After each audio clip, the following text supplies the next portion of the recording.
My name is Jason.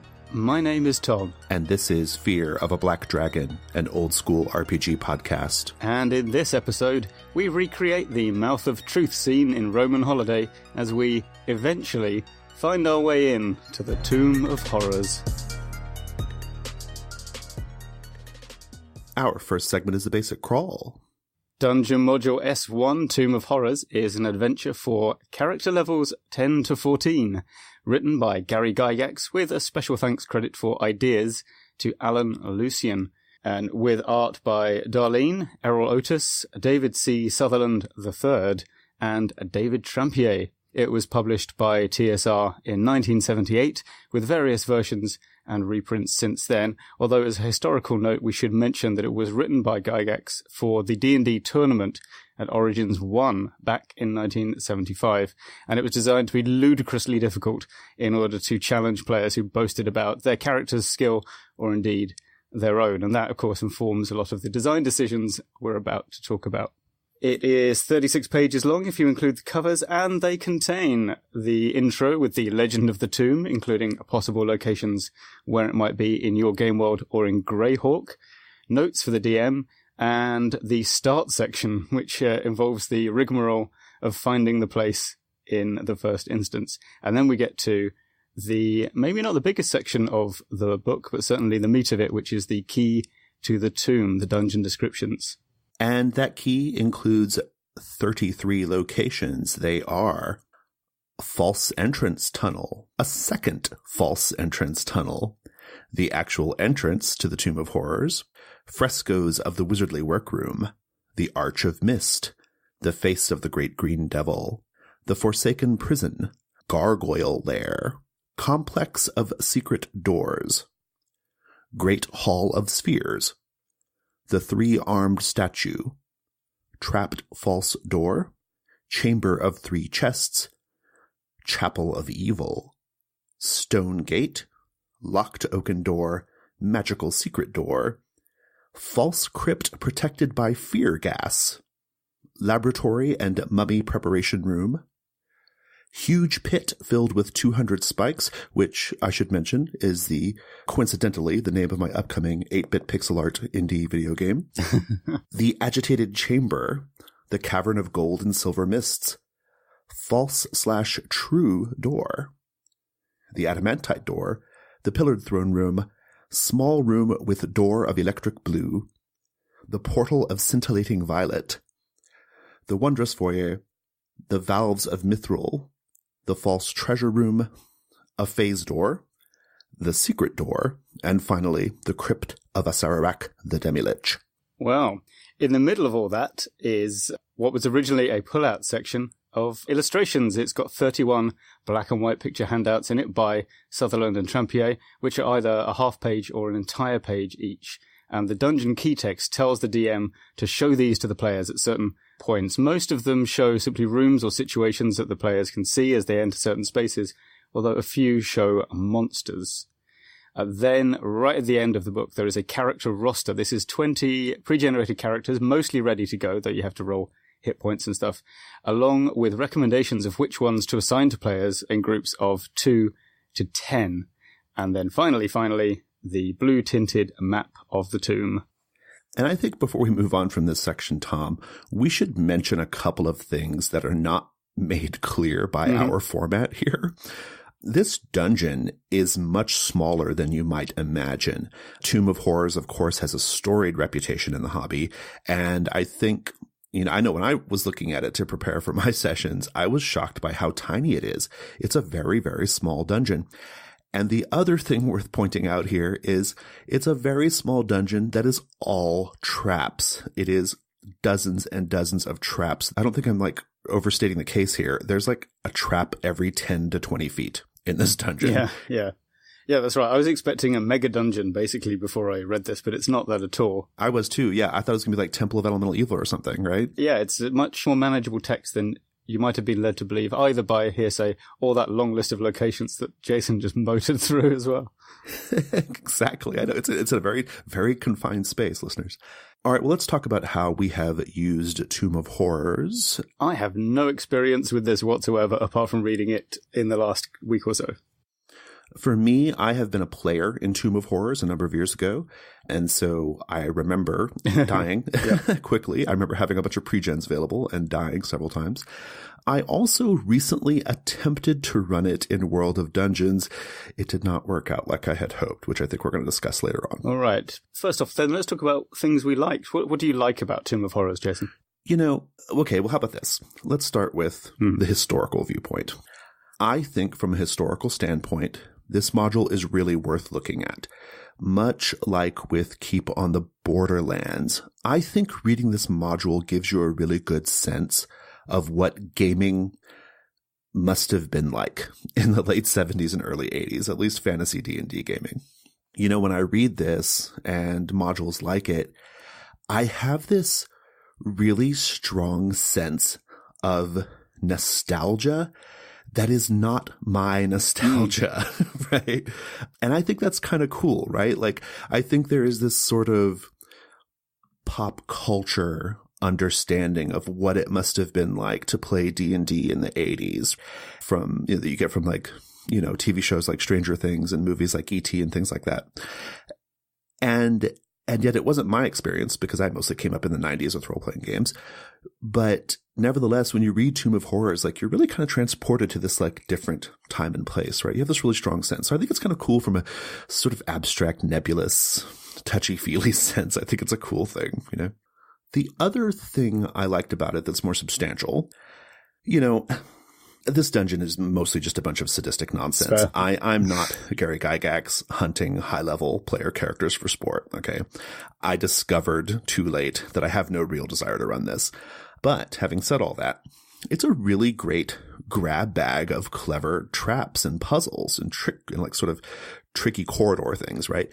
It's all crammed together in this really small space, and the tightness of that is, in my opinion, somewhat obnoxious, but you could absolutely just use this as a resource for like great trap ideas to pepper into your other games, right? Yeah, and also I think if you were to approach it with the obnoxiousness of the whole setup being kind of cards on the table, like you're going to do a ridiculous game show that involves beating traps, maybe this would still be okay, I don't like the density of the gotcha moments in this, like things you just really can't plan for that will kill you. But if you did it either for just paranoia-style laughs with lots of people dying, maybe a celebrity DCC funnel, Yeah, you never know. I mean, I've heard it's done, so yeah, that could be pretty good. Or if you're just, I think if the DM is just more forthcoming with the info than the text kind of implies that you should be, maybe that could still be pretty fun. But as you say, I mean, certainly rip off one or two traps and stick them in any dungeon. There are some pretty good ones in here. There's some really good ones. I mean, a lot of the traps are auto kill. Like there's like literally no way of avoiding them. Like if you do the one wrong thing, you don't get a saving throw or anything. You're just dead. And so I don't know. I find that a bit questionable, but I think you're right though, Tom, about like, I think setting expectations is going to be a huge deal here. Right.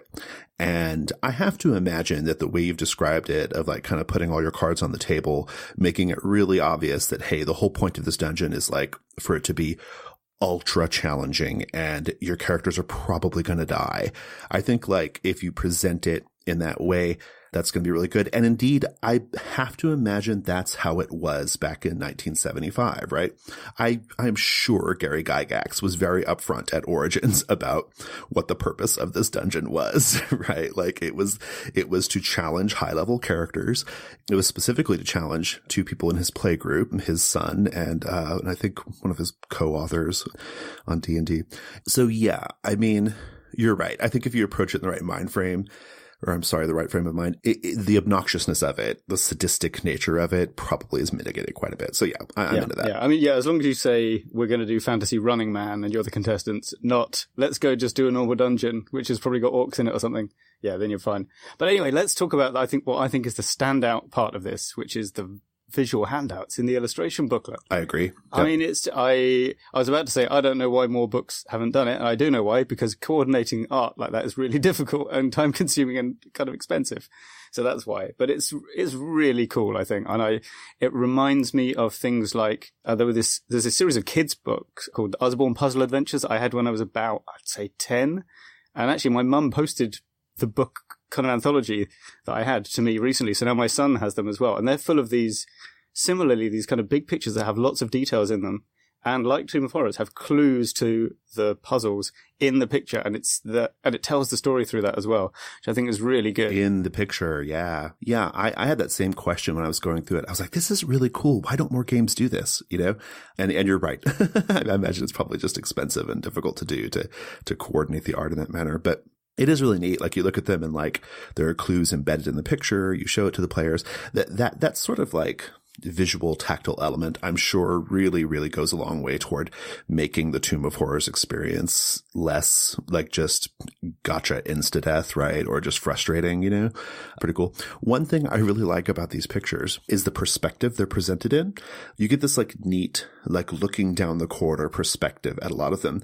And it reminded me so strongly of old video games. Like, did you ever play Shadowgate? I did not, but I know the kind of thing you're talking about. I'm thinking like Betrayal at Crumdor when you get trapped in dungeons and stuff, you know, yeah. Yeah, precisely. It's and I have to imagine the look of this was an influence on those video games, right? Like, it just seems like it would be. So that's kind of cool. One other thing about these illustrations, there's one, I can't remember what number it is, but it shows like a side view of the party going down a ramp. It's the one third person perspective illustration, yeah. Right, yeah. Yeah, it's this big, huge like wall behind them, and they're going down this ramp, and it definitely looks like someone's album cover art. I was like, I wonder what style of music they're doing in this album. Anyway, no, I agree. That is far and away like one of the coolest features of the module is the sort of visual handouts, and there are so many of them. One last thing I want to throw out there as something I liked about the dungeon, although in more of an ironic way, really. Okay, so this dungeon, Tomb of Horrors, if you have somehow managed to navigate its numerous weird trick corridors and dead ends and the dozens and dozens of traps, most of which kill you instantly, you are rewarded with a boss encounter that is just more traps. That's a good point. You know? And so it's like traps. Here's the boss. More traps. I mean, because he doesn't even have a stat block. You just have to like figure out. Actually, that's the thing. I'm not sure how you're supposed to figure out what to do there, but yeah, you just have to figure out the puzzle of how to defeat it, right. And then you can do it. Which I guess is thematically good, and maybe it's rewarding the intuitive leap of it's been traps all the way through. Maybe we should think our way into this, but I suspect it's just a kill everyone at the end ploy. To be honest with you, I suspect so too. Yeah. Awesome. Well, let's talk about questions we had. Yeah, okay. So most of the traps in here are kind of what you might call open-ended. So you're presented with a situation and then you're just allowed to explore what to do next. You know, should I press this thing or jiggle this lever, step on this flagstone? Almost universally the answer is no, by the way. But the sheer amount of restrictions that are couched around everything, like that won't work. This particular magic spell doesn't help. And in some cases, like normal vision won't work, but magic vision will, or magic vision will work, but normal vision won't, this kind of thing. It just feels like it would be kind of frustrating to be able to break open a door with an axe when your knock spell failed earlier. When you were a player, how did that feel? Did you feel like you were being messed with, or was it just kind of, this is really tough? What was it like? It felt totally abusive. I mean, like, it felt completely abusive. I was frustrated as hell. I can't say I enjoyed the experience. I mean, it was okay, but it was clearly just like the classic, like, DM being on a weird sadistic power trip thing, right? Like, I mean, honestly, like, dungeons like this are the reason why Dungeons and Dragons has such a bad reputation in certain circles, right? Because it's the classic, like, I am the DM, I am God, I'm going to destroy you, right? I mean, it is a modularized version of the ceiling collapses and you all die, right? Like TPK. And indeed, there are a couple of instances where that can happen in this dungeon. Yeah, that's right. Right at the beginning. Yeah. In the beginning, in fact, yeah. Right in the beginning, yeah. I mean, so no, it didn't feel fair. It felt bad. I mean, one of the things that I find really striking about this module is we were just talking about it before we started recording, but I was saying, like, I don't think you can do this World of Dungeons. I think it just has to be D&D. I don't know how to do it with D&D. And you made the very good point of, I don't even think you can do it with D&D.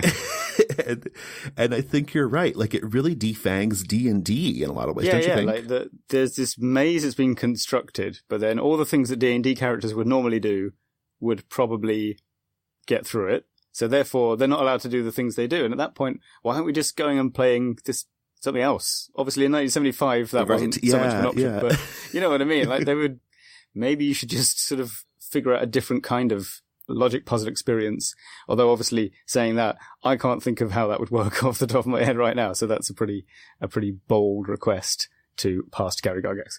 I have a sort of like piggyback question. Have you ever looked at any of the later editions of Tomb of Horrors? No, I vaguely remember the Return to the Tomb, I think it was called, the sort of revamp, but no, I haven't. I didn't have any experience with that.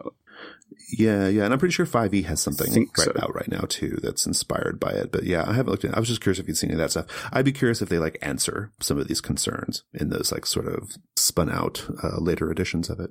Okay, what other question? Right, well, we've sort of talked about how a lot of the quote unquote problem here is the framing of it all. Like, your ordinary D&D adventurer is going for some reason into this Tomb of Horrors. But are there ways that we could use the location other than as a kind of trying to defeat the traps to get in challenge? The one thing I thought of was the classic high production values, low plot and everything else values sci-fi prison movie Fortress starring Christopher Lambert. And I thought maybe that, that kind of thing, or like the bit in Face Off when Nicolas Cage is in Magnetic Alcatraz. Just that sort of weird kind of making friends with inmates to get secrets of how to escape and then going for it. And then maybe the Demi-Lich would be the evil warden that's secretly harvesting the prisoners for something or other. Who cares? Would that work? I'm into this as you've described it. I'm into this, but that's a lot of work. I'm not doing all that work. I think basically you just have to dump the players into a random room, and that would almost be as bad as jumping them at the start. So, yeah. I think it's maybe a good concept, but requires someone who knows this, just early D&D and traps and stuff way better than I do. Yeah. I mean, I think at a certain point you're just writing a brand new adventure anyway. Let's go to the chain lightning round. Tom, kick us off. There's a floating lich skull with jewels for eyes and teeth at the end of this module, and that is cool. Pretty cool. I love, speaking of that floating lich skull, his name is Sararak, the Demi-Lich, and he frequently speaks to the party throughout the dungeon in various ways. And I love some of his little statements, particularly this little poem thing that basically tells you almost everything you know about navigating it. If you remember it, take the time to ponder it and remember it, which are: go back to the Tormentor or through the arch, and the second great hall you'll discover. Shun green if you can, but night's good color is for those of great valor. If shades of red stand for blood, the wise will not need sacrifice aught but a loop of magical metal. You're well along your march. 2 pits along the way Jason, will be can I just stop you there? found to lead to... Okay, thanks. You may. All right. Very good. It goes on at some length, listeners. All right. I also like the green devil face, which is simple and classic, like the mouth in Roman Holiday. It's a simple question: are you going to stick your hand in it or not? But it's really, that's at least a good 10-15 minutes of discussion. And it also is the namesake of James Raji's Lamentations of the Flame Princess zine, which is, of course, good. I've got Mora Sararak. You who dared to violate my tomb now pay the price. Stay here and die slowly of starvation, or open and enter the door to your south where certain but quick death awaits. Whichever you choose, know that I, Sararak the Eternal, watch and scoff at your puny efforts and enjoy your death throes. I'm so sorry, listeners. And the other thing I like is there's a fake pseudo-lich in a fake tomb, so you can show up. The players dispatch what appears to be the bad guy relatively easily, probably only 1 or 2 of them dying, and then go home and discover that they haven't done the dungeon after all. Kind of mean, but also kind of good. It is pretty good. Finally, I love that after all of this, the entire conclusion of the dungeon, if you manage to defeat a Sararak, is contained in 1 sentence. This ends the expedition to the Tomb of Horrors. We hope you and your players will have found it exciting, challenging, and rewarding. Done. All right. Let's go to the Expert Delve. It's the Expert Delve. I think we're talking about traps today, listeners. In fact, I know we are. And I think, Tom, tell me what you think about this idea. But I think that traps are one of the main ways that the difference between what we're going to call OSR play the difference between OSR style play and what I'm going to refer to as more narrativist style play, which is what I think I prefer, right? And what we talk about a lot on this show. I think traps are the thing that really put those differences in stark relief. What do you think about that as a theory or as a statement? In what way do you think that they do that? Before I jump in with my big size 10s. I mean, I think that there is a lot of OSR scholarship that talks about like the player knowledge is the character knowledge, mm-hmm. right? Like the characters know what the players know, right? Like player knowledge is important. Except when it's not, exactly. By the way. But, but in this one instance of like puzzling out tricks and traps and things, like you have to rely on your player knowledge to sort it out, not your character knowledge. Whereas like I think in more narrativist style play, traps are just a genre convention, right? We have traps in there because that's a convention of the genre. There are fun aspects of it, but ultimately we don't really care whether you, the player, know can suss out the trap. We do a roll that your character, see if your character notices it, and then we kind of go from there. Yeah, I think what you've got there is the kind of Agatha Christie versus Raymond Chandler divide, right? I mean, they're both writing detective stories, but in one case, it's the reader can sit there and kind of maybe look at the little map of how the conservatory connects to the rose garden and thence to the study, and try and figure out ahead of Poirot whether or not the Colonel could possibly have run across there with his one leg and, put a poison hydrangea in the mint julep. Whereas Raymond Chandler, often the mystery is sort of, you can try and get there ahead of time, but even Raymond Chandler didn't get there ahead of himself very often. So you might be on a hiding to nothing. And it's about kind of how the characters react to the things they discover.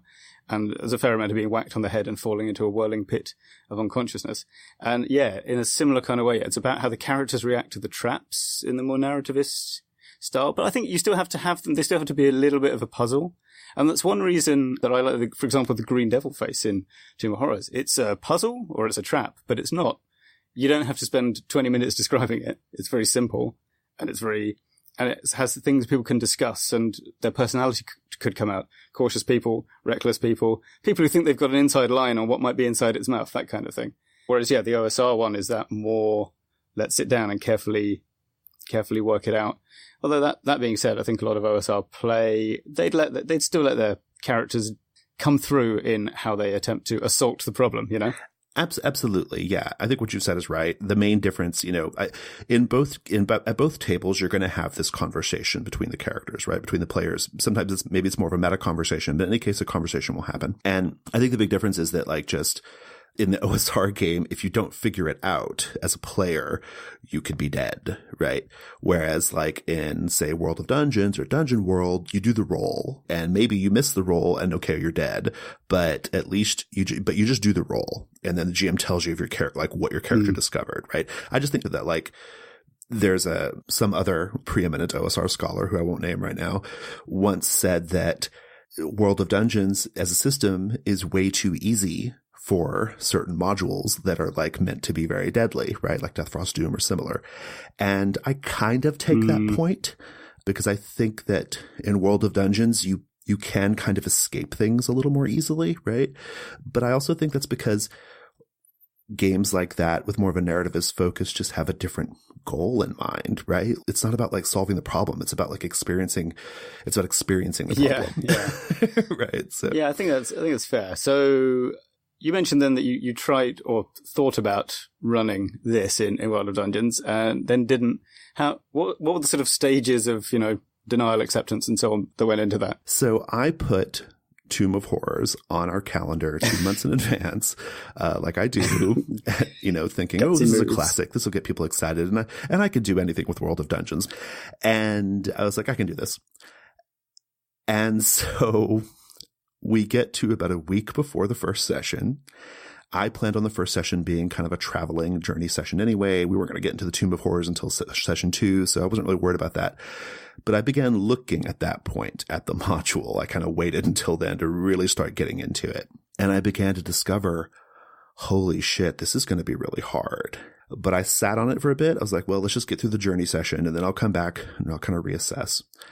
But when I began trying to like figure out how to do Tomb of Horrors and World of Dungeons, it occurred to me that I don't think it's impossible, but I think that the amount of adaptation and planning to make it fun, I waited too long, basically. Like I didn't give myself I didn't give myself enough time to sort it out. If it had been any other module, not a day would have been enough, right? I could have sorted it out, but not this. And there are some big reasons for that. So, what we kind of said earlier about how in a game like World of Dungeons, we just want to sort of experience the trap. Like we want the danger, we want to, maybe the trap goes off and a character loses their hand or something. And the part that we're interested in is like the experience of having no hand, right? We're not as interested in the sort of mechanics of, can you figure the trap out and disable it, right? We have a die roll that sort of quickly assesses and takes care of that, right? And so as a result, traps have a lot of flavor in World of Dungeons, but you don't really dwell on them, right? Like you just find them or you don't. They go off or they don't, and they hurt you or they don't. There's not a lot of like puzzling it out. I suppose you could, to be perfectly fair, in World of Dungeons, you could just say you can't use your sort of normal information gathering moves or techniques or procedures to find the traps. But I think that would be kind of BS because that's not how I run WODU. And it would feel weird to like just change it for Tomb of Horrors and be like, no, all the stuff that's worked in the past doesn't work in Tomb of Horrors. Like I didn't want to do that. So anyway, going back to what I was saying, you kind of do the trap, you experience the trap, and then you kind of move on to the next thing though, right? The trap is there. The trap is flavorful. The trap is sometimes very deadly, but it's not like the experience, right? The experience is the implied narrative in the dungeon, right? Like maybe the creatures you encounter, maybe the sort of big quest item that you're after. Maybe there's a lot of like interesting themes that you're playing with in the dungeon. And so the difficulty with Tomb of Horrors is there's no story. It is a tightly connected series of rooms and corridors with no real fictional underpinning to it. It's unclear what the motivations of the Demi-Lich are. At the very end, you don't even get any kind of like little denouement. It's just like, okay, it's done. It's just an exercise, right?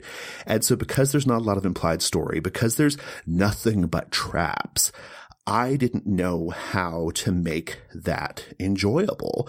It would have just gotten really dull if all we did was just roll the equivalent of discern realities, over and over and over again. Fair enough. Yeah, I think there is kind of basically what we're saying here is in order to make this work, we kind of have to invent a new version of World of Dungeons, which we will name, let's say World of Traps.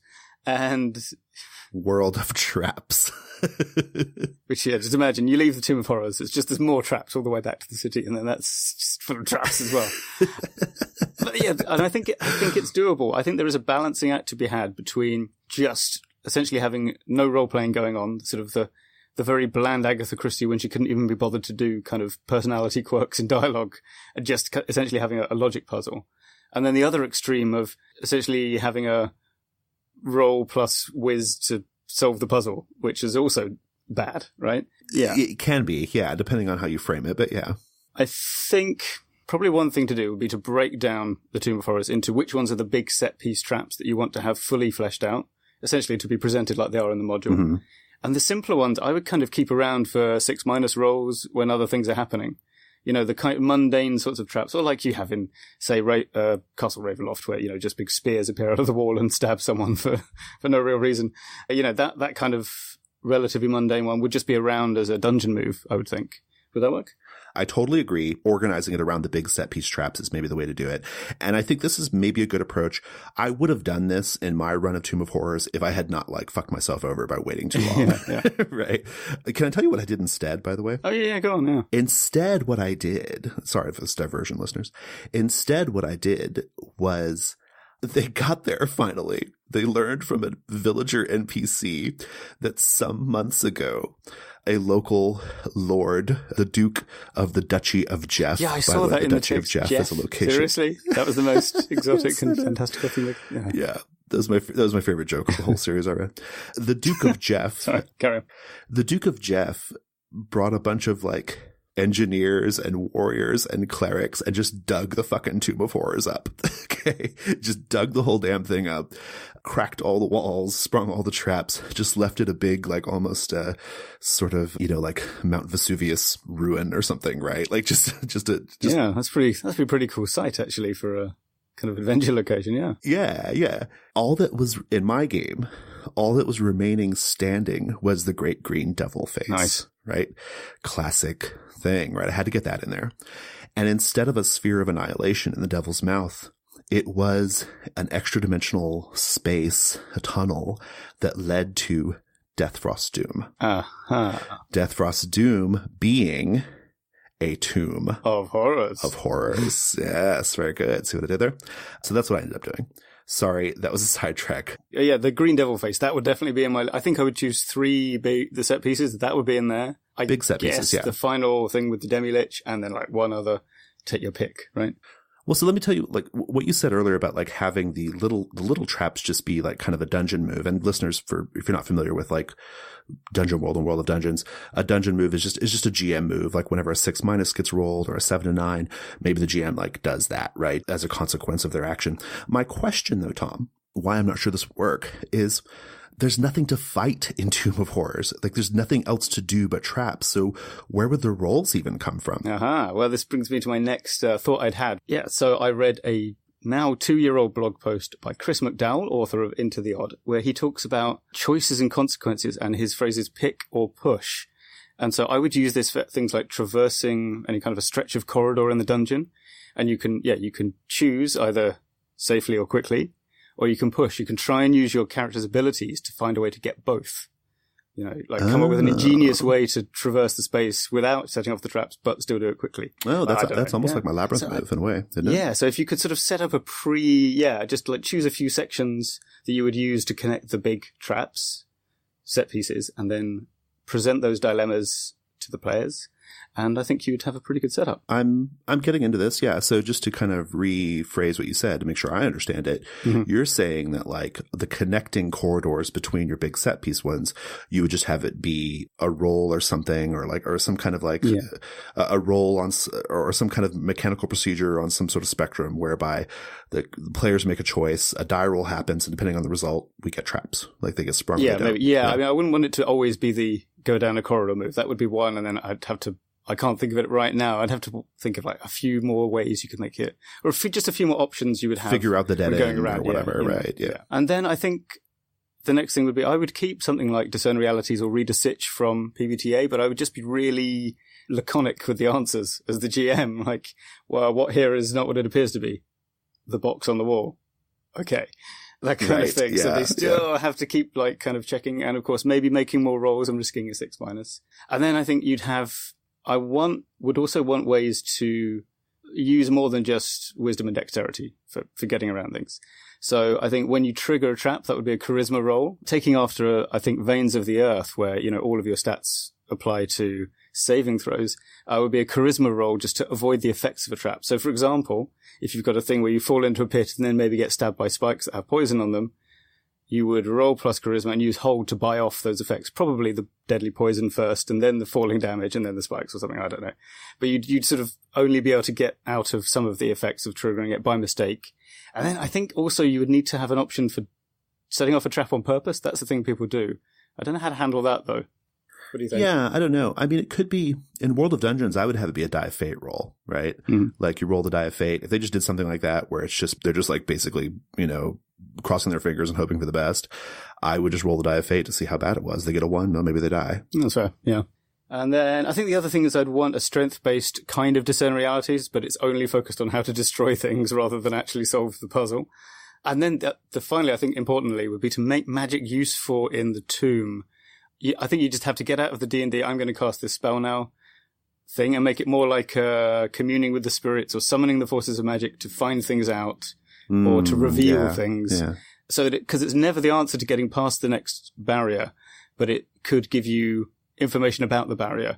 And that would be much less frustrating, I think, than the current text where it's all about limiting how spells work. And instead you'd make it magic would be a thing that does work, but in a particular direction. That's actually a pretty good fit for World of Dungeons too, but with the magic system for which is all just summoning spirits, right? Like in World of Dungeons, you're manipulating the sort of ether to make magic happen. It's just summoning spirits to do things for you. So that's a pretty good. Oh, right. Yeah, that's right. When I run World of Dungeons, I usually use for the spirits a kind of modified version of the Chopper's biker gang move from Apocalypse World. Oh, interesting. Yeah. So you have this sort of unruly pack of things that you've sort of tamed, but not quite. Right, yeah.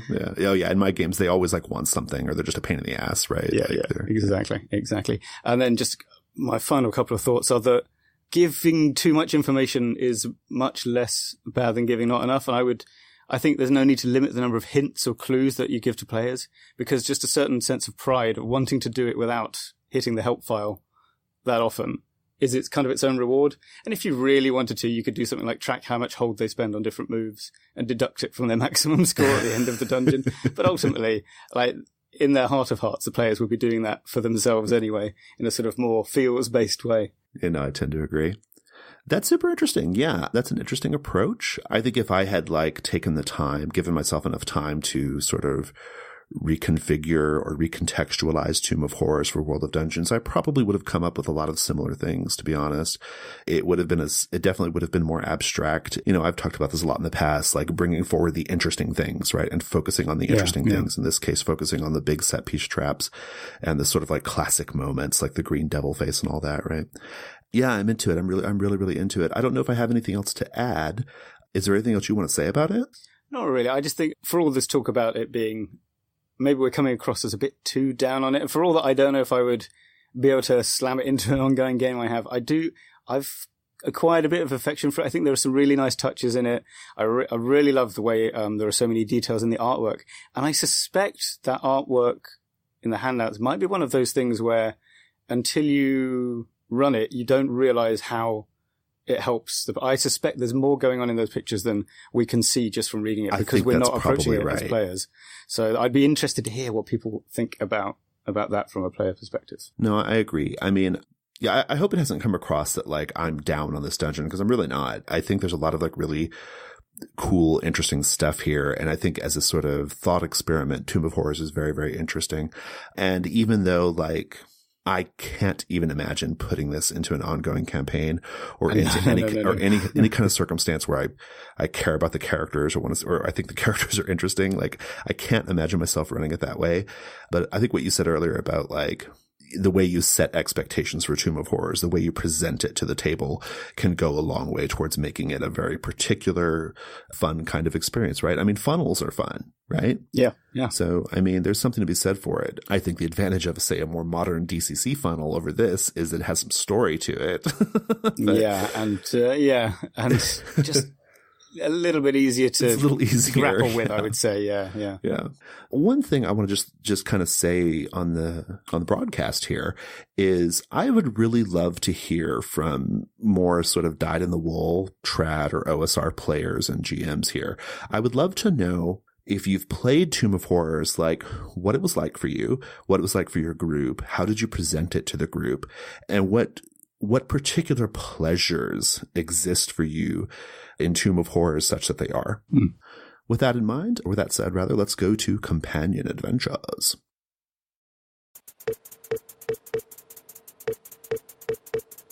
Hello, listeners. I have a couple of things I want to tell you about.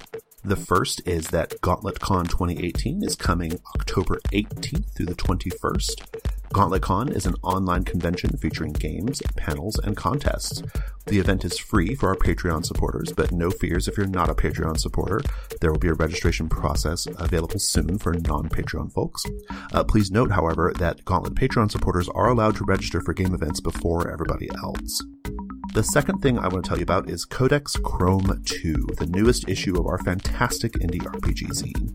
It features Veil 2020, a slimmed-down retro-future version of the popular game The Veil, designed to be played with old Cyberpunk 2020 and Shadowrun adventures. Full Throttle, a rules supplement and starter scenario for the outlaw biker gang game 1%er.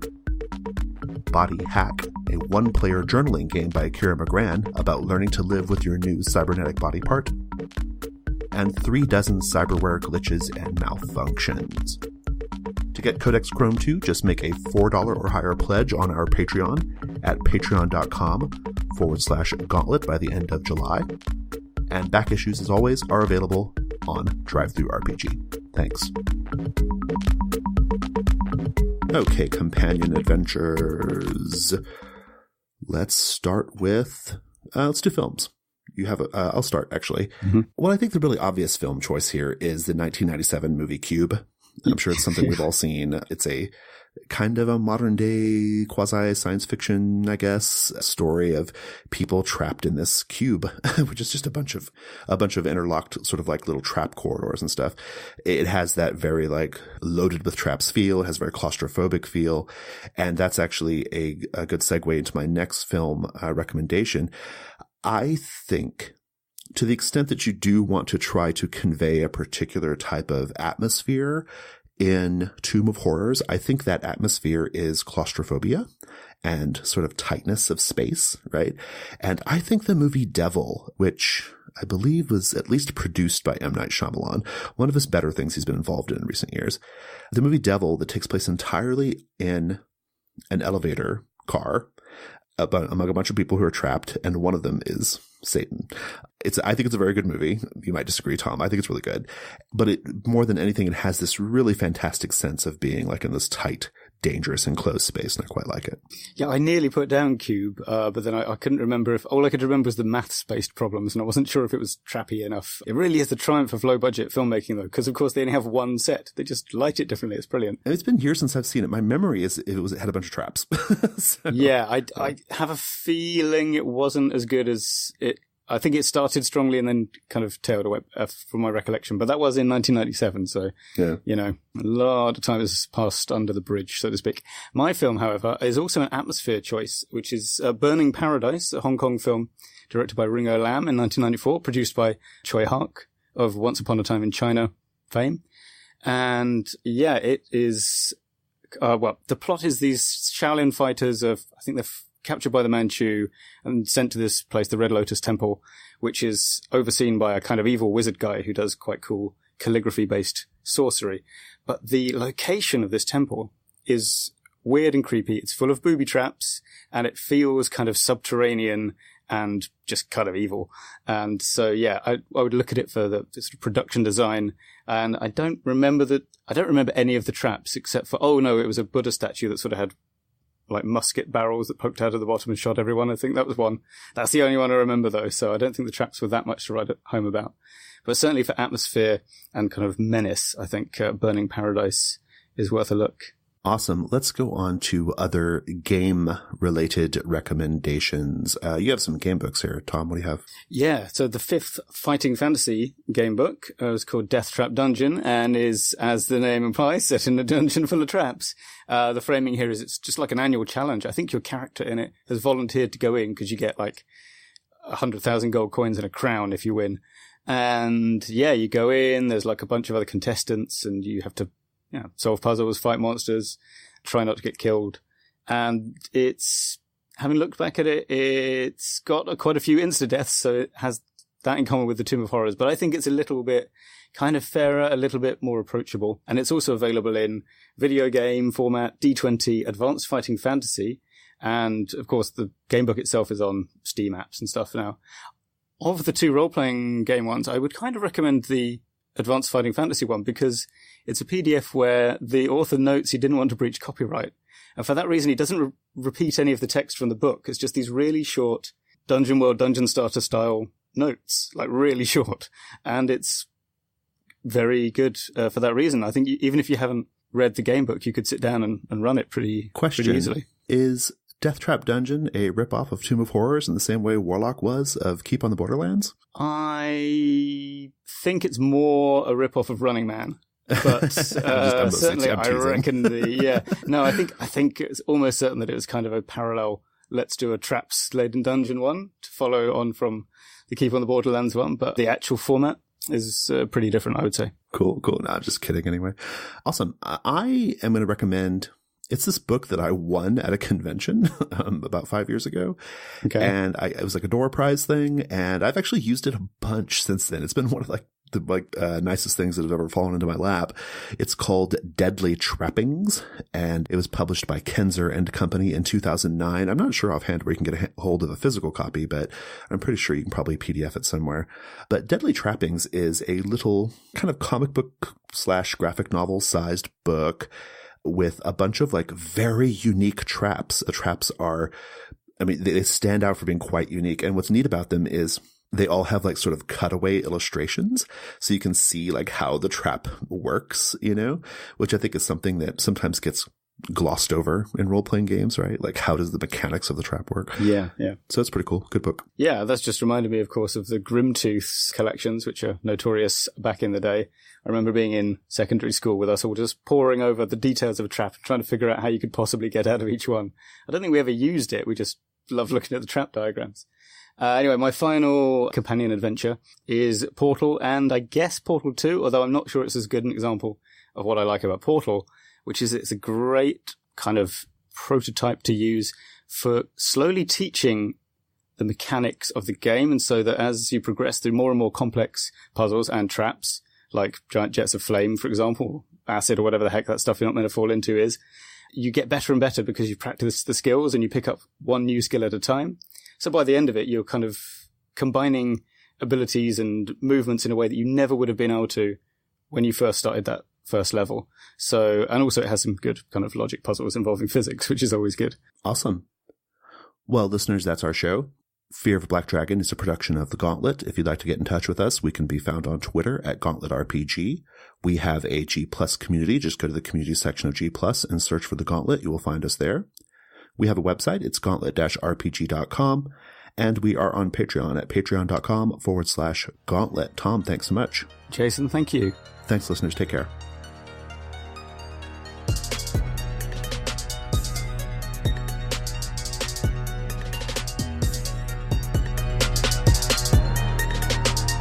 My skills and abilities are vast and virtually limitless.